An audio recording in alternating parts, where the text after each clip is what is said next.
China has been supportive, but on the debt restructuring matter, China's early absence from the table, of course, was noticed.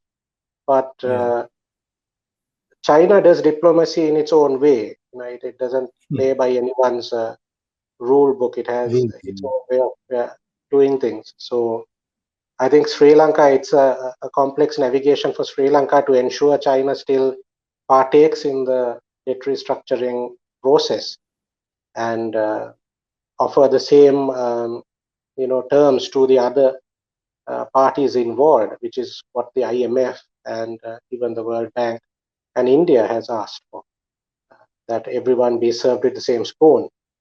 So yes, China's reluctance to come forward to the table early on, I think, is a concern, in fact, and it's still, we are still wondering how will they respond to what kind of haircut would they agree to, because it seems that they are comfortable with pushing debt repayment back instead of taking a haircut. But that is not what the others have agreed to at the table.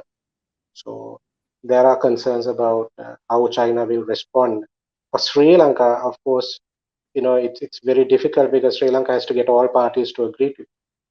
And that's the big challenge for Sri Lanka right now. So is there any discernible anti-Chinese sentiment in Sri Lanka? There is. There's quite, I think, a strong concern about China's interest in Sri Lanka, and particularly in the north and east as well.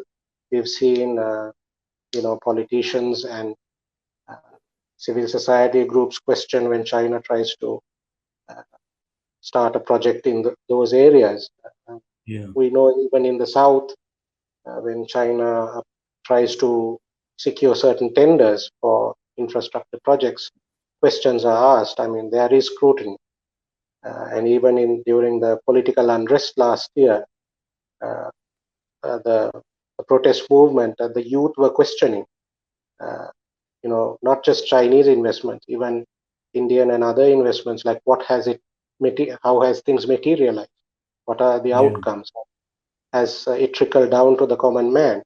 So those questions are being asked now, and I think the younger generation is, keeping a close eye on the government, and it's not going to be easy to do what anyone did before, because there will be scrutiny.